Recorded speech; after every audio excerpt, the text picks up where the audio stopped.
Nothing I accept about myself can be used against me to diminish me.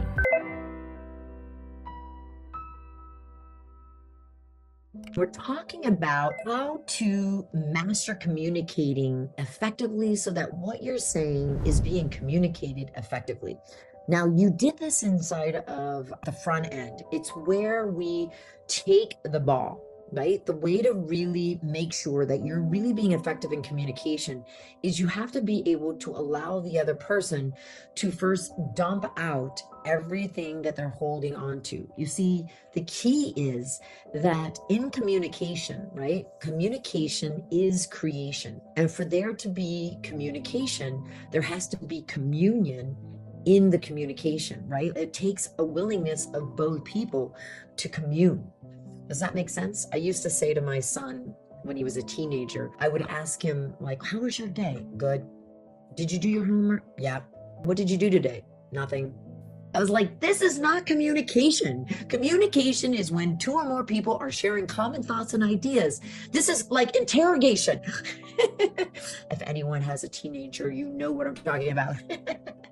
Anyway, the reason I say that is because in order to master communicating effectively so that what we are saying is being communicated effectively, we have to understand that it's really going to be about letting that person dump everything out, right? Like, is there anything you want to say to me? Now, it does take a willingness. So if we have a teenager that is not willing, then we can say, well, when you're ready, I just want you to know I'm here for you when you're ready to communicate. And I'm really looking forward to it because that's how we come together with love and connection, right? So communication is creation. And so connection has to be present.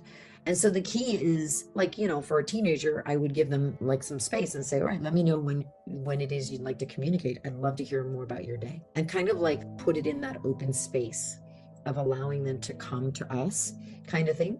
With our partners and so forth, it's really about mastering how communicating effectively so that what we're saying is being communicated effectively. The only way that can happen is if we let the person dump it out. So tell me what's going on with you. Oh, this happened and this happened and this happened. Then you want to acknowledge, really take the ball. Like the whole time that you're taking the ball, that passing of the ball, you're not making it mean anything about you. I really want you to feel that. Here's my question for you. How can you allow the communication without making it mean anything about you? That's what I'm asking you. How can you really allow that person the dignity of their own life journey so that they can express whatever is coming up for them, even if they think it's about you, even if they're going, well, someone just recently shared she went away on vacation, and when she came back, her mother was like, oh, I really miss you. I was all alone. And instead of just being with her mother's communication, saying, wow, mom, I really get that you were all alone. What would you like me to hear about that? She immediately went into defense and justifying, like, oh, well, I never go away, and da da da da da, feeling like somehow guilty for her going away. But really, the mom just wants to be expressed about that, right? So how can you stay in your power and allow your mother or the other person the dignity of their own life journey and let them express whatever is coming up? Wow, you went away and I was really sad. I was really alone. Wow. Tell me more about that. Like, I really get that you were sad and alone when I went away. I'm curious, what did you make it mean? Because remember, the greatest thing that a person could ever feel is understood and seen and heard. It doesn't mean just because we are acknowledging what they're saying that we agree that we did that to them. Other people's feelings are not us. Say that back to yourself. Other people's feelings are not me. So you have to get used to allowing people the dignity of their own life journey and their own feelings, but you can acknowledge and really get their communication and ask them more questions so that they get clarity on what they were really feeling. Most people don't understand their feelings. So they don't understand the feelings they were having were feedback to the meanings they were giving it. They have nothing to do with us. So in order to really master communicating effectively so that what's being communicated is effective, we have to allow people to communicate exactly who they are and who they're not.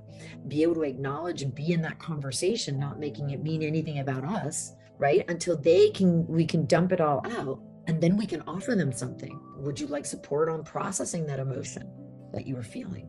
Is that something you'd like support with? But not that we're responsible for those feelings.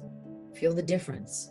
Is that something you'd like support on? We can offer helping them process any emotion that's coming up for them. I want you guys to really feel that. It's just beautiful for people to feel safe to say whatever they want to say and us not make it mean anything, and allow them and help them process what's in the way. Remember, you have an incredible tool, AIM. And AIM is really what allows a person to help sort out the story from the truth, to help them sort out their limiting beliefs from reality, from the beliefs they really want to have, or what they want to really create. It helps them sort out the judgment from the truth. It helps them sort out the resistance that's in the way so that they can come into allowance of what they really want. Like, it is an incredible tool. And remember, nothing I accept about myself can be used against me to diminish me. And also inside of AIM, anything I'm experiencing has only always been created and caused inside of me. So other people's experiences doesn't mean it's our experiences, but it doesn't mean that we shouldn't acknowledge them. And this is the way you create how you can master communicating effectively so that you communicate effectively. So what is being said is being communicated, is you let them dump it all out, acknowledge what they're saying, offer some support if they want to go support. And if they don't want support, it's okay. You don't have to, they know we were there for them. When you do this and you stay neutral, what happens is they get to see who they're being. That is real growth. That is a gift. That alone is a massive gift. And then you can always say, well, when you're ready to process your emotions, I'm happy to support you on how to do that, so that you're always staying in love and connection. That is the way you communicate effectively. Use the tools you have, practice, and feel for the next right step, Okay, can't wait to hear what opens up. Bye for now.